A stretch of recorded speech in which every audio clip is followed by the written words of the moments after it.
to scoot up.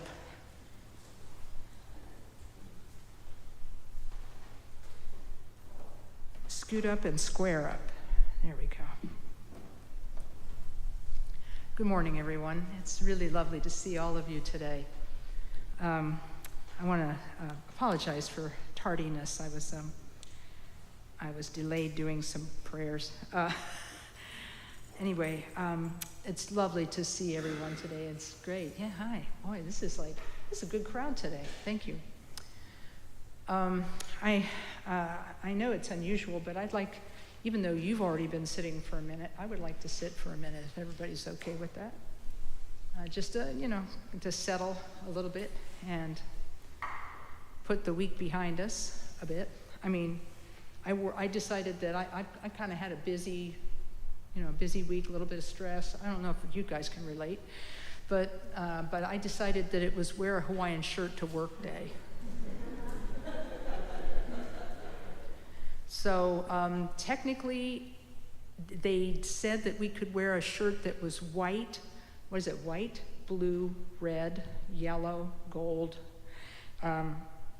They didn't talk about aqua, and they didn't talk about design, but here we are. So in any case, let's just sit for a minute and let our mind come to rest, and then I'll give a little bit of a talk.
Okay, thanks very much.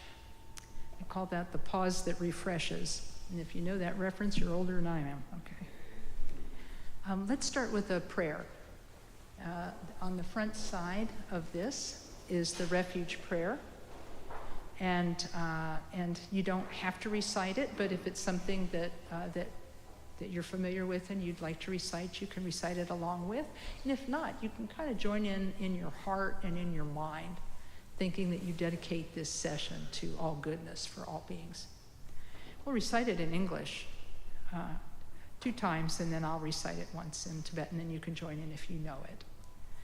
In the Buddha, the Dharma, and the assembly most excellent, I take refuge until I reach enlightenment. By the merit of generosity and other good deeds, may I achieve enlightenment for the sake of all beings. In the Buddha, the Dharma, and the assembly most excellent, I take refuge until I reach enlightenment. By the merit of generosity and other good deeds, may I achieve enlightenment for the sake of all beings. Oi sanje chudan soji chona hamla 장추 pardu dani kyapsuchi 다지 진서 지배 sunamki drola penshir sanjay druparsho. Okay, thanks very much. And I'll recite one short prayer of my own, and then we'll begin. Oye Palden Sawe Lama Rinpoche Tagi Chiwar Pere Ten Shula Kadrin Jembo Ganeche Sante Kusum Tugging a Drip Salso. Okay, thanks very much. So, this is very cute. I brought the wrong book in with me. That's a good one, but I do have my notes, so we're good. I wanted to talk today about a topic I have discussed before. I have talked about this topic in the past, but I wanted to mention it again because I just feel that it's something that will help us put all of Tibetan Buddhist practice into some kind of logical context. Because when you come into a center like this one, you hear about the practices we do. You learn quiet sitting meditation to calm the mind. You learn compassion meditation to sort of open the heart. And you hear and learn the chanting meditations, such as the Om Mani Padme Hum, compassion mantra. You hear those. Nice shirt, by the way, sir. I'm just now seeing the Om Mani Padme Hum shirt. Thank you.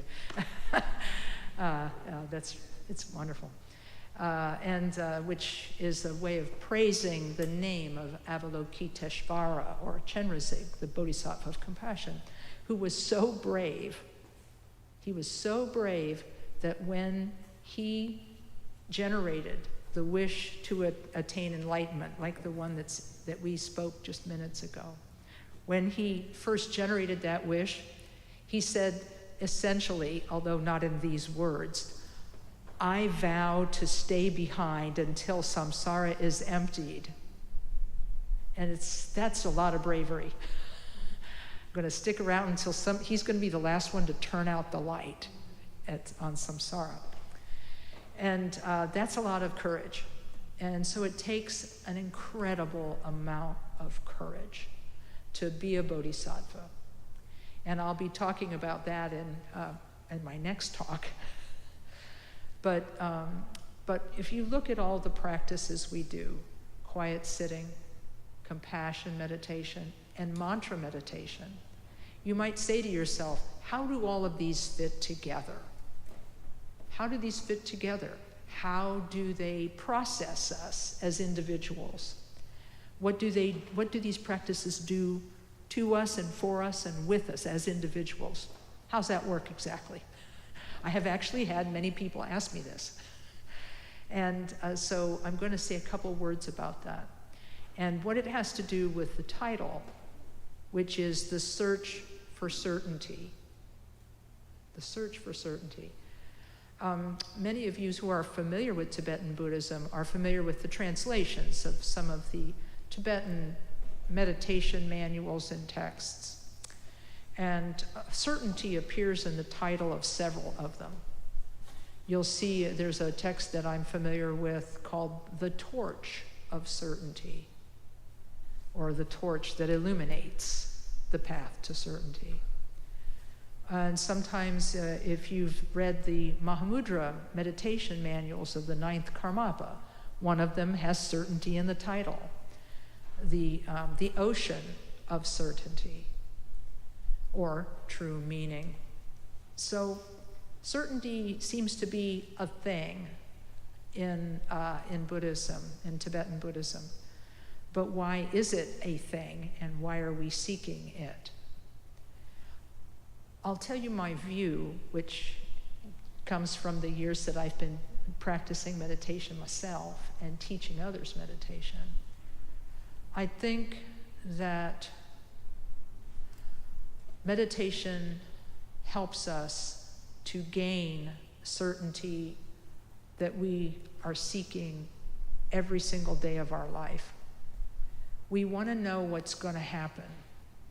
And we're kind of upset that we don't know what's going to happen. We wake up every morning and we don't really know what's going to happen that day. And we might actually be a little worried about it. Like, is something bad going to happen today? Is something good going to happen today? Will I face some challenge or difficulty, or is somebody going to give me a hard time today? And because we cannot see the future, we cannot see what is coming, there's a little bit of anxiety and worry that comes with that not knowing. Of course, as we're growing up, we learn this really quick. Anybody who has or has seen a 2-year-old know how this works. A friend of mine who is a Buddhist teacher said, when you're 2, that's the first time you discover that the world is not going to give you what you want. Somebody says no to you, and you don't like it, because that's not how it's supposed to go from your point of view as a child. So in this way, she said, our heartbreak with the world starts when we're about 2 and we find out that the world might not turn out the way we want it. And then after that, it's just one thing after another, isn't it? You can't do this and you can't do that, and you can't do this and you can't do that. I feel sorry for children, I have to say. I mean, no wonder they cry sometimes, you know? No wonder they cry. They have zero power to determine their future. And they have all of these other people making decisions for them. I feel for children. And when they become teenagers, they find out that they have some of their own power. And then they try to use it, and then, of course, often they'll get squashed. I don't know about your growing up, but when I was a teenager and rebelling, it didn't work out so well. But when we get our freedom from our families of origin and we're out there on our own, independent in the world, we find out we still don't have power. It's kind of depressing, because we spent all those years in school thinking that when I get out of school, I'm going to have power. I'm going to be able to take care of myself. I'm going to be able to do what I want. And don't you know, same thing happens. Same stuff, different day. So we lack knowledge of the future. We are not given to know the knowledge of the future. We don't know it. And because we don't know it, we feel a little anxiety. There's some people for whom not knowing the future, they love it. In fact, they're a little bit kind of good with it. These are the people who, jump out of airplanes with parachutes on, and and scale very high cliff faces. They're the people who they don't mind what's going to happen and the possibilities. But for many of us, uncertainty bothers us. We want to know what life is about. And at a certain point in our adulthood, or our youth or our young adulthood, we will begin to ask the question, what's it all for? Why do I want the power to determine my future? Why do I want to carry out these things? Why do I want to engage in this career? Why do I want to have this family? Why? And over time, we get the capacity to ask ourselves these questions. What's it all mean? What's the purpose? What's the meaning of life? What's the purpose of life? What can I be and what can I do?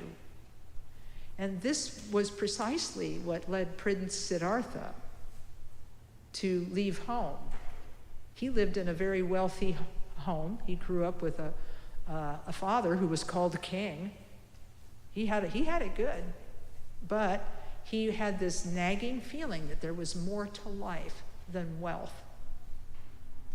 There was more to life than wealth. He excelled in his education. He excelled in his practice of martial arts. He excelled in every single way. He was a great athlete. He married young and had a family. He was successful in every way you could think of it. But he decided one day, when he finally got the tour of his kingdom that he had been asking his father for, he saw the suffering of his people. He saw sickness. He saw aging. He saw death. These are things that were strange to him. And he began to ask, what's it all for? What's it all about?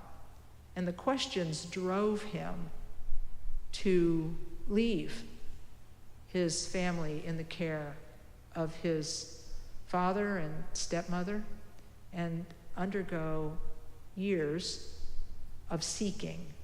So he was seeking certainty as well. He wanted to know for certain what life was for and what life was. What was this life? And after 6 years of practice in the yoga tradition, he had really excelled at yoga too. Yes, he excelled in everything he did. And he excelled so much that everybody called him the great ascetic because he didn't eat very much, didn't drink very much. He was always sitting in a still posture, but his mind was still unsettled. He didn't have certainty. He didn't know what his mind was. And so after doing all of those exercises, all of the yogic exercises, the mental ones and the physical ones and so forth, he still wasn't any closer. So he decided to switch gears and try a different technique.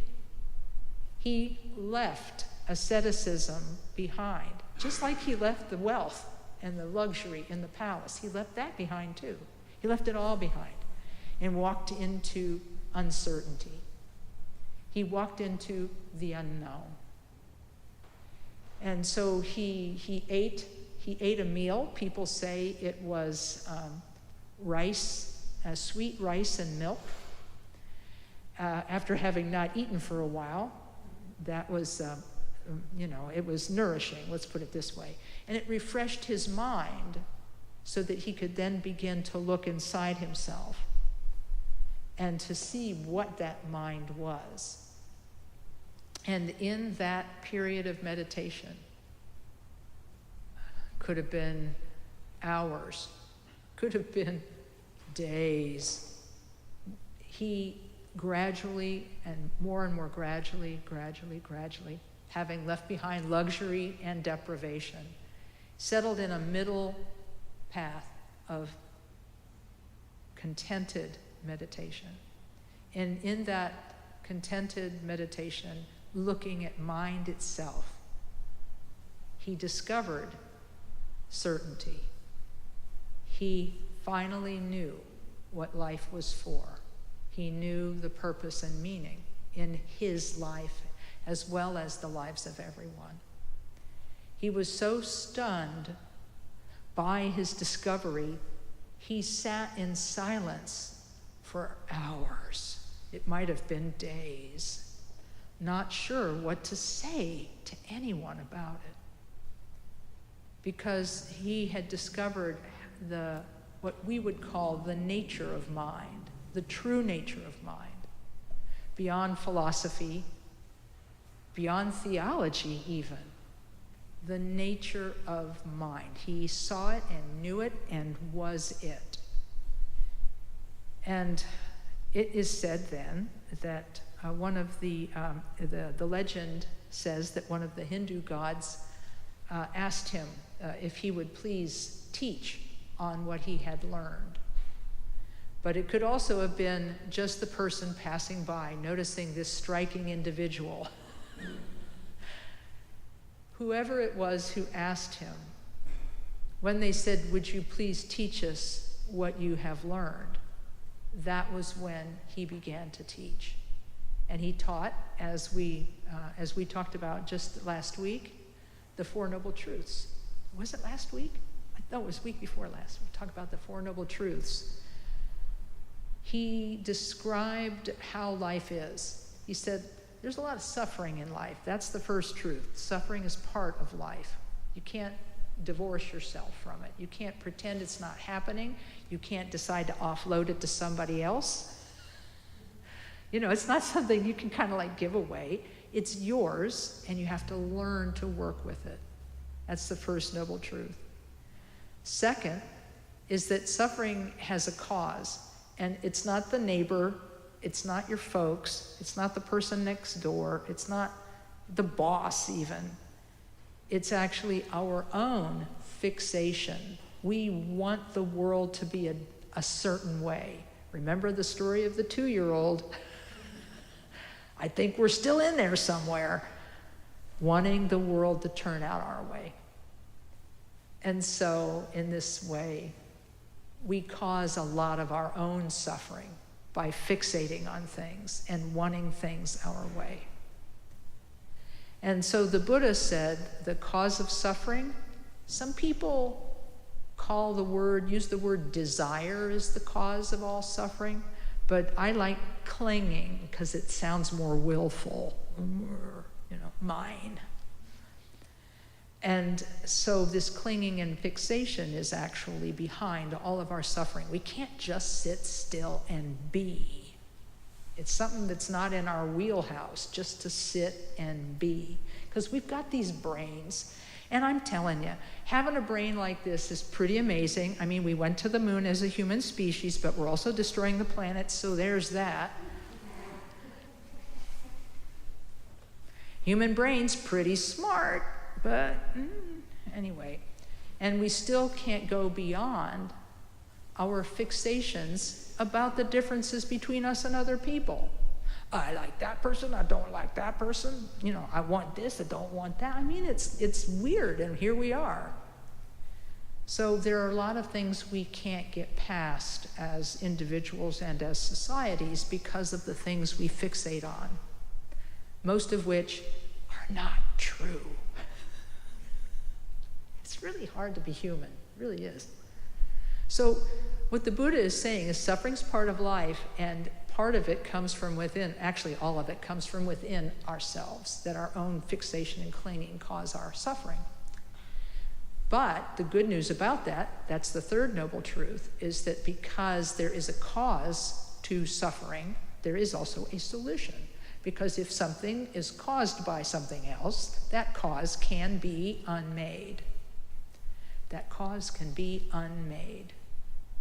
And that leads us to the fourth noble truth, which is the path that shows us how to go beyond suffering. It shows us how to let go. I mean, because, you can't say to a person who's suffering, just let that go. I mean, that's it. That doesn't make sense. It's not being truly present with a person to see them suffering and then say, just let that go. It's like it's that easy. We have to find a way to be present with them and help them as they work through what's going on with them. So for us as human beings, it's a difficult thing. But because of the fourth noble truth, we have the potential to find an end to suffering and to come to a state of happiness. So the fourth truth is pretty easily stated as do no harm, practice virtue, and tame your mind.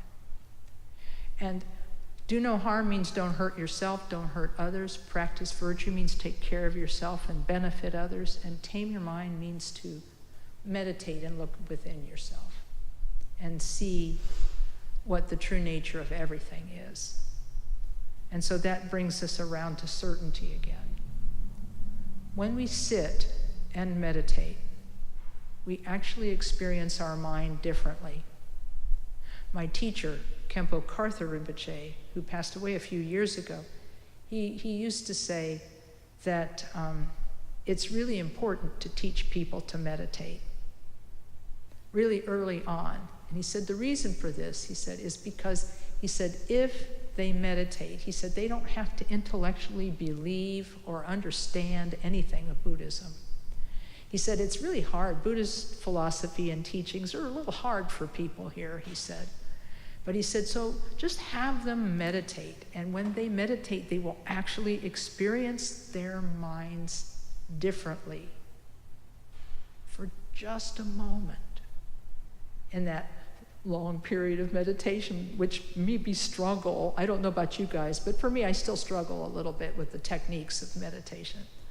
But he said, just for a moment, they'll experience their mind differently, and then they will have confidence that what the Buddha was saying has some merit to it and has some truth to it.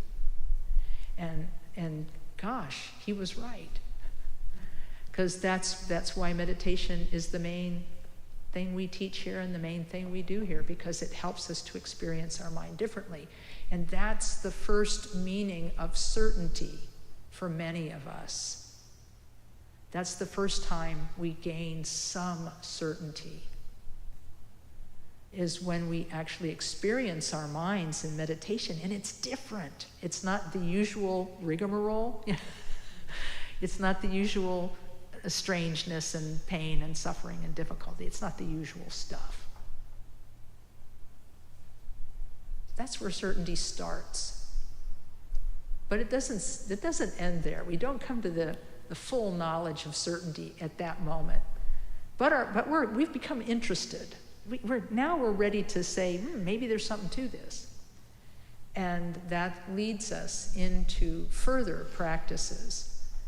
So shamatha shows us that our thoughts are discontinuous, that there's actually gaps between our thoughts. When one thought ends before the next one begins, there's unclaimed territory in the middle.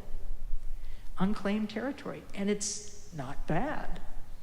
It's not bad. It's kind of good.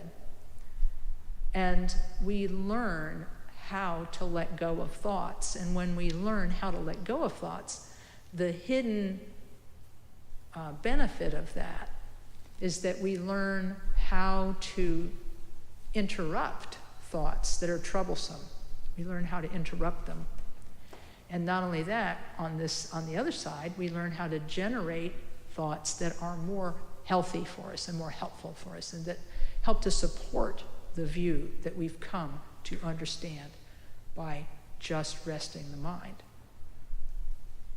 So that's the second stage, the stage of compassion meditation. Quiet sitting shows us how the mind kind of works. And then compassion meditation, we imagine as we breathe out, we imagine we give goodness to all beings on the out-breath. It's a very simple practice. Just imagine that all goodness and so on flows to all sentient beings on the out-breath. And if you are feeling particularly strong that day, you can imagine as when you breathe in, you can imagine you remove suffering from other people and from yourself. And that because of your pure motivation, all that suffering dissolves into nothing and disappears once you've taken it. And by doing this sending and taking meditation, this compassion meditation, we train ourselves to have a different habit. It's no longer about the 2-year-old who wants everything, right? It's no longer about that anymore. It's about who we could be. We may not be able to be Avalokiteshvara, who said he was going to be around until the end of samsara to turn out the light. We may not be that brave, but we can begin to change how we see ourselves and how we see other people. And so that's the second level of certainty. When we see that training the mind in love makes a difference for us. It makes a difference for us. When we train in having a mind of love for other people, strangely enough, we start having some love for ourselves. And the right kind of love. The love that understands when we make mistakes and tries to correct them. And the love that means we won't beat ourselves up on the head with an invisible stick when we do something wrong. The understanding is that we will have some caring for ourselves, as though we were the older sibling we had wished we had. A lot of people have older siblings, but some of those older siblings were not the person they really needed to have. So I mean, it's no wonder children invent imaginary friends, if you know what I'm saying. But from the point of view of our own minds, if we can train ourselves in love for ourselves, then that's going to help us to love others. So this is another level of certainty, because we begin to get an idea of what life's about. Life is about love. Life is about generosity. It's about being stable in our actions, stable in our thoughts, stable in our words. It's about being a person who others could rely on, being there and showing up for ourselves.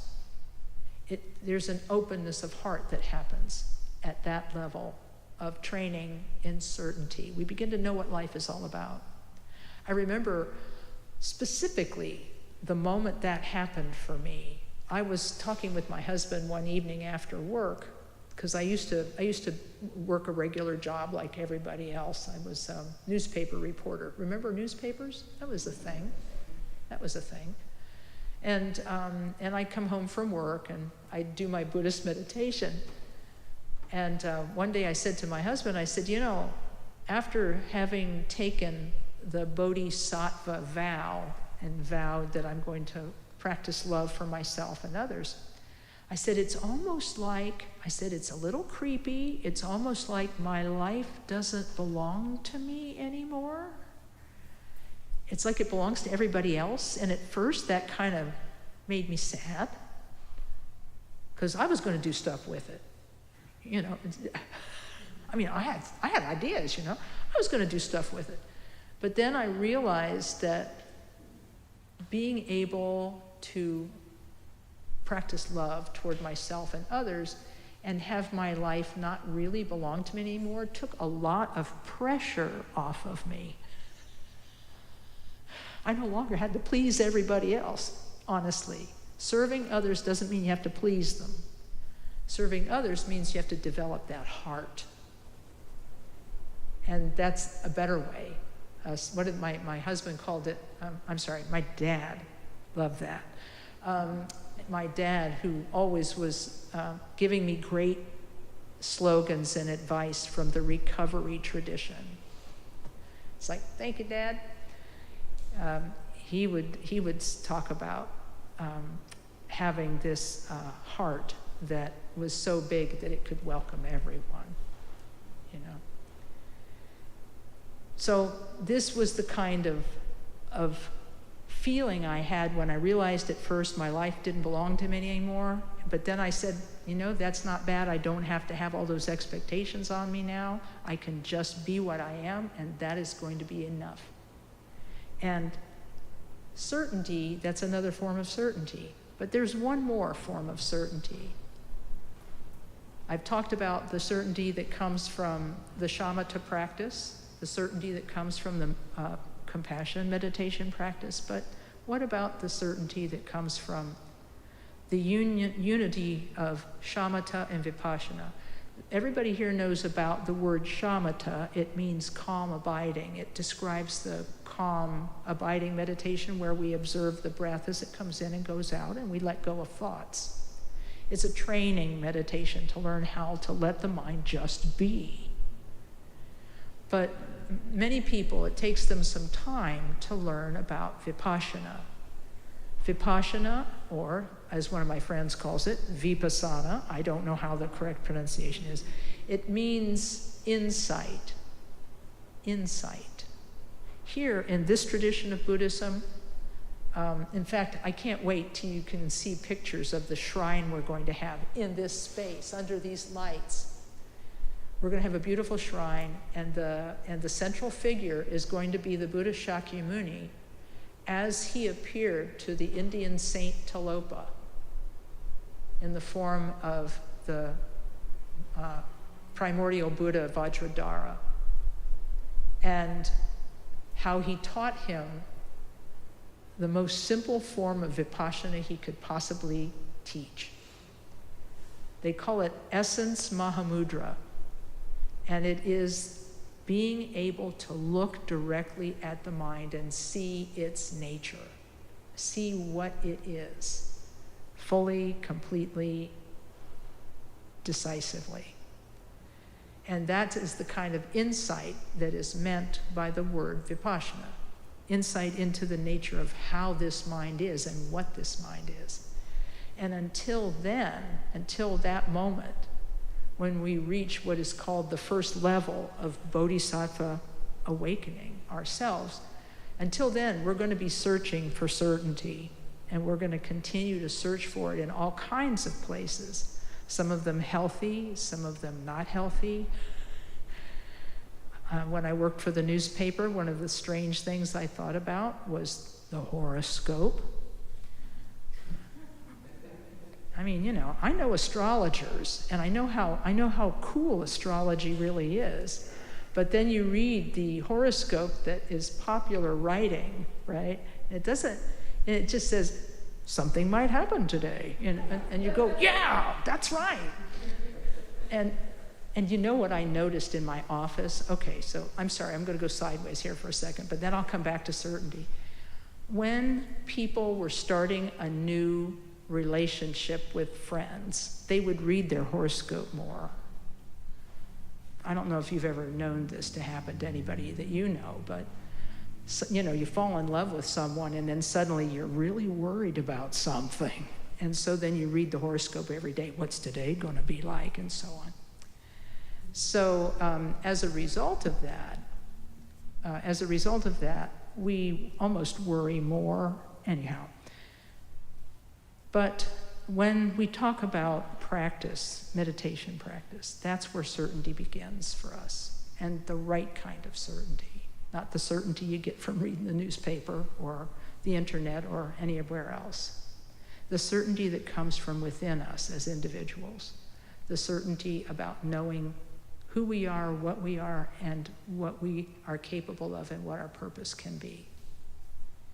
So that was what I wanted to say about certainty. I have a couple of quotations, and I think then if you guys got questions about certainty, about meditation, about anything really, I won't tell you where I got my shirt, but I will answer most any other questions. It was from a thrift shop in Saskatchewan. Okay, so I didn't go personally. It's a long story. But I'm going to read you a couple of quotations about certainty. Dzongzar Khyentse Rinpoche, who is the filmmaker, he said, "Fear and anxiety are the dominant psychological states of the human mind." How does he know us so well? "Behind the fear lies a constant longing to be certain. We are afraid of the unknown. The mind's craving for confirmation is rooted in our fear of impermanence." Yeah, that was one of the basic teachings of the Buddha. Everything is composite and is slowly falling apart. Dzongzar Khyentse continues by saying, "Fearlessness is generated when you can appreciate uncertainty, when you have faith in the impossibility of these interconnected components remaining static and permanent." I'm going to read that part again. When you can appreciate uncertainty, when you have faith in the impossibility of these interconnected components remaining static and permanent, at that moment you will find yourself, in a very true sense, preparing for the worst while allowing for the best. It's a type of reality. It's a type of reality we can all use. My second quote, and the last one, on certainty, this one's from Dujum Rinpoche. "It is said that if you do not meditate, you will not gain certainty. If you do meditate, you will gain certainty. But what sort of certainty? If you meditate with a strong, joyful endeavor, signs will appear showing that you have become used to staying in your true nature." It's like a relaxation. Dujam Rinpoche continues, the fierce, tight clinging that comes from dualistically experiencing the world will gradually loosen up, and your obsession with happiness and suffering, hopes and fears, and so on, will slowly weaken. After a time, your tense, dualistic attitudes will evaporate, and you will get to the point where gold and pebbles, food and dirt, gods and demons, virtue and non-virtue are all the same for you. You will be at a loss to choose between paradise and hell. Oh my. However, I know he was quite the man, Dujam Rinpoche. However, until you reach that point, while you are still caught in the experience of dualistic perception, virtue and non-virtue, Buddha fields and hells, happiness and pain, actions and their result, all of this is your reality until that time. But after that, after certainty is gained, then we have a completely open life, and we're open to whatever, and we're actually ready for it, whatever it is. And that allows us to help people in a way that we wouldn't be able to help them before. We couldn't help them before. It gives us more power to help people in ways we never could imagine. So thank you for going on this little journey with me, searching for certainty.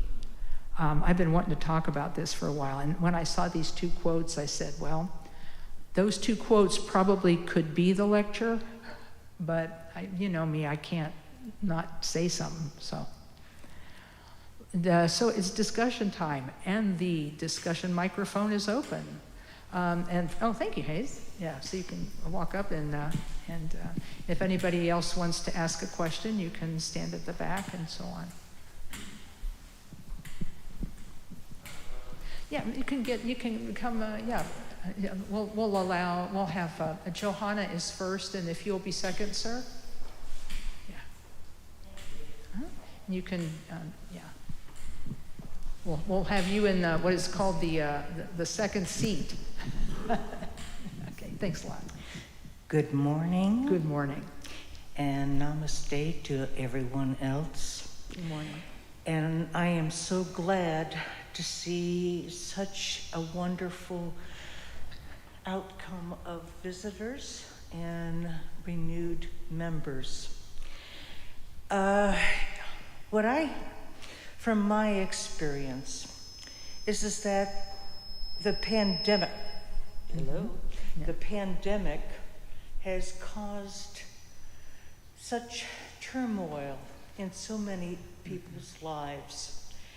And the fact that there is now chaos in the world, especially with Russia and the Ukraine, as well as the refugees. And some time ago,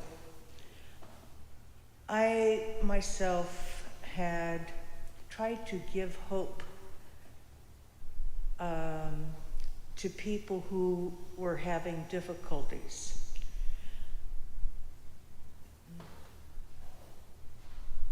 But because of the pandemic, there became such isolation, and I found it very hard to get through even an hour of the day.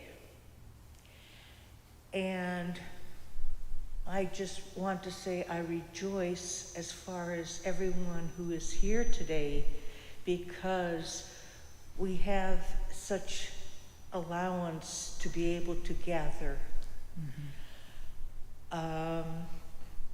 However, for myself, I'm still grieving as far as what has been going on, and I don't know how to really resolve that. And I'd appreciate any feedback from you on this. Okay, yeah, I understand. You can have a seat too. There you go. Yeah. Boy, I really appreciate the way you've articulated it. You've articulated it very well, because I think your experience is similar to many of our experiences. Not everyone will have had the same experience during the pandemic, but the one thing I heard you say that really meant a lot to me was that even in the midst of that difficulty, you had moments where you could reach out and help other people, and that was a satisfying thing. And I understand, because I feel the same way about the sadness I feel with the world being the way it is right now. I think that with all of the pressure we as human beings have put on the earth, that the conditions are changing, and because conditions are changing, we're becoming unsettled within ourselves. And this is, I think, where warfare and disputation and all of those horrible things, people hurting each other and so on, I think that's a lot of where it comes from, is that there's more and more pressure on us because of the mess we've kind of made here on the earth. But I think that what you said at the very end, that places like this provide a home, a refuge, a framework for people to enact their best intentions, to carry out their best intentions. And I remember the great Bodhisattva saint, Fred Rogers. I mean, right? You can't go wrong. He said, when the world is sort of coming apart, he said, look at the helpers. Look to the helpers. Place your confidence and faith in those people who are able to, even if all they can do is just call a friend. That's the thing, he said, that will uplift you and let you know that at least in your part of the world, the part that is circling around us individually, there is some goodness there and some stability there. And I think that makes a lot of sense, because in Tibetan Buddhism, you've seen like the paintings that are called mandalas. They're squares, you know. This room is actually a mandala of sorts. It's not, you know, it isn't mathematically correct, but it's, you know, we gave it our best. It's a pure realm, right? And the meaning of the word mandala is center and surrounding. And so we are at the center of our own individual mandala. And if we can make a difference in our own individual world, and enough people do that, there will at least be a place like this, a place of relief. The world may still end up falling apart, and that very well could be that we can't stop that.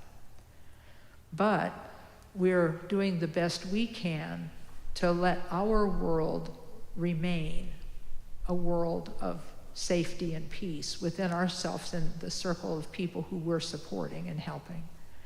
And so to me, that's where I draw my strength from, is the fact that we have this community here and that we can help each other. But I don't know that we're going to be able to stop the wars individually, and I feel badly for that. But we can at least stop the war that's happening within us. So I really appreciate your question, and like I say, I wish I had better news, but here we are. We're here to support each other. But thank you for that question.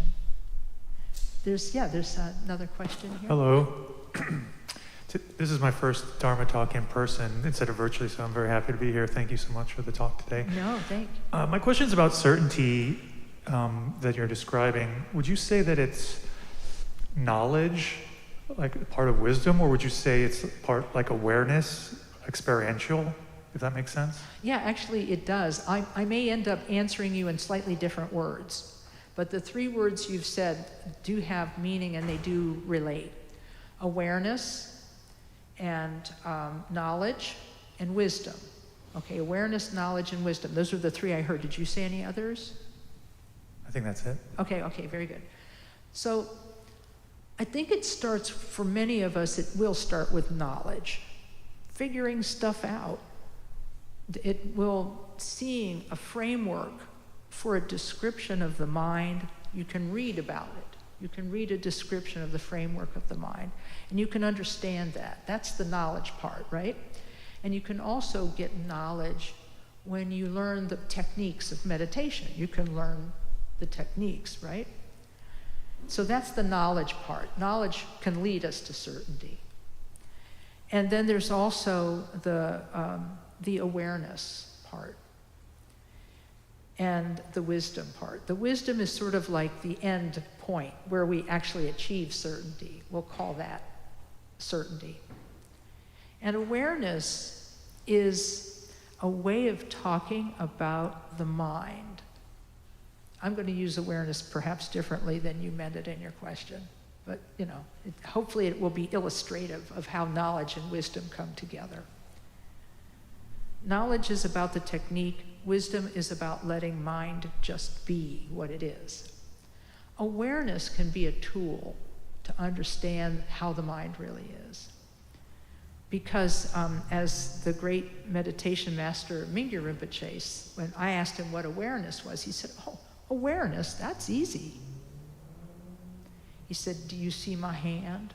And he waved it in front of my face. I mean, I was as close to him as just beyond the desk. It's like really close. He does this, and I'm like, "Yeah, I'm aware of that. I see that."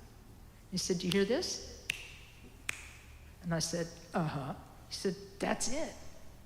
He said, "You are aware of what you see, you're aware of what you hear, and you can be aware of that awareness."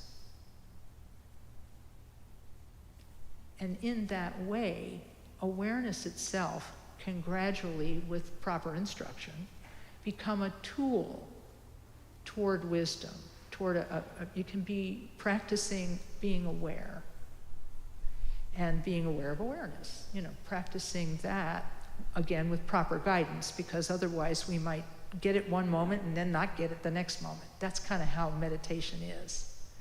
But if you've got good guidance in how to do your meditation, then awareness can be a doorway to certainty and wisdom.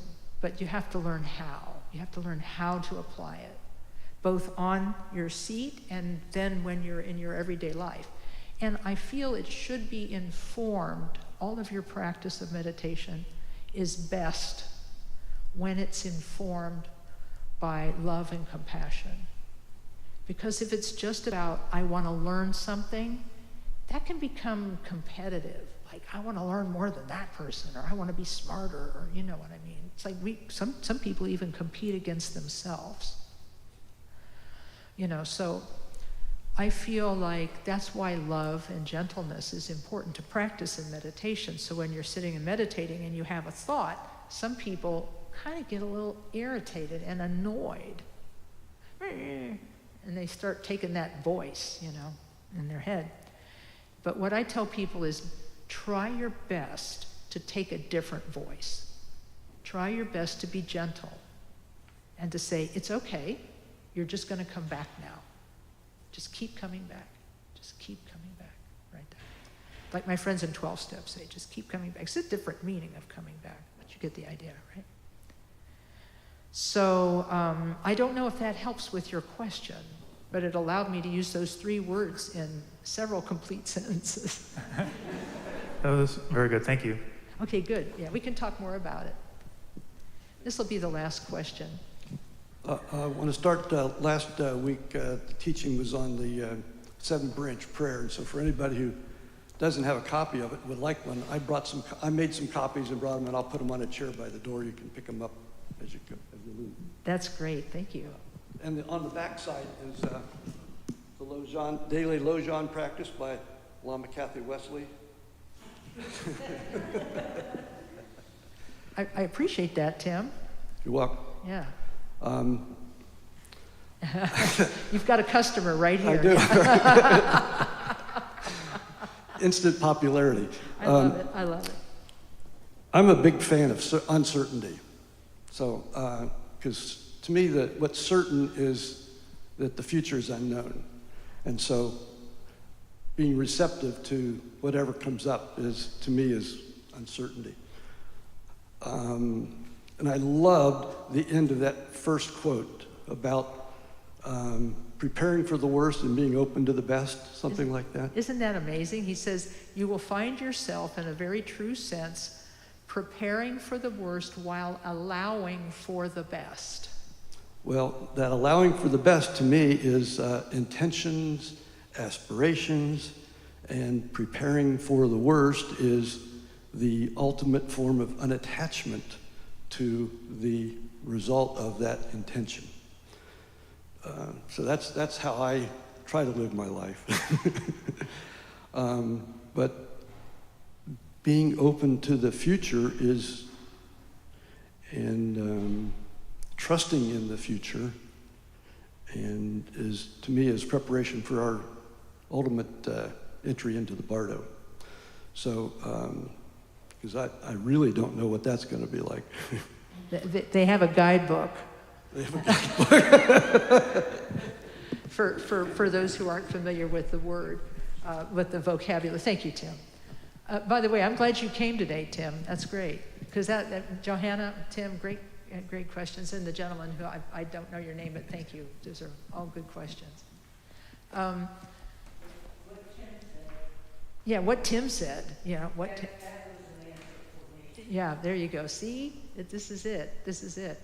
So I'm just really appreciative of your being here. And in terms, for those of you who don't know the terminology, the word bardo, which is B as in Bill, B-A, R as in Richard, D as in David, O as in Oliver. Bardo, bar means middle and do means like to go. So the idea is Bardo is the middle, the going through the middle. It's like a middle period of time. And there are many descriptions of what Bardo is, but most people are familiar with the Tibetan book of liberation through hearing in the Bardo, but sometimes it's known as the Tibetan Book of the Dead. And so many people are only familiar with the description of the dying process and the after-death process that are in this set of literature. But there's actually also a bardo of living, and here we are. And so in each of these places, you can learn and be liberated from suffering through the practice of meditation. So thank you for mentioning that. And so that's what I meant when I jokingly said there is a guidebook. Well, we're going to have to stop here today, but I want to thank all of you for coming here today and bringing your sincerity to us, because that's what I think is like the best thing about having a place like this. People bring their sincerity here. They bring it here, and they sit and meditate here in sincerity. They bring it here, and they practice here, and they leave the goodness of their intentions here. And that's what I love about it. So let's gather together all that goodness and dedicate it. Another Buddhist thing to do. Dedication of merit is on the back. We'll gather together all of the goodness from this session and mentally dedicate it to those who are suffering right now, whether it's from the pandemic of illness or the pandemic of disturbed minds and violent actions. But all of these, may we all be free from this and come to awakening. Well, what's interesting about this prayer, the first one, it says, by this merit may all obtain omniscience. May it defeat the enemy, wrongdoing. That's what's really interesting. In Buddhism, the enemy is actually our own negative actions. I just think that is so cool. Okay, and sorry. All right. We gather together all this and pray together. By this merit, may all attain omniscience. May it defeat the enemy, wrongdoing. From the stormy waves of birth, old age, sickness, and death, from the ocean of samsara, may I free all beings. The courageous Manjushri, who knows everything as it is, Samantabhadra, who also knows in the same way, and all the bodhisattvas, that I may follow in their path, I completely dedicate all this virtue. So we'll just sit for a quiet moment to mentally dedicate to all beings.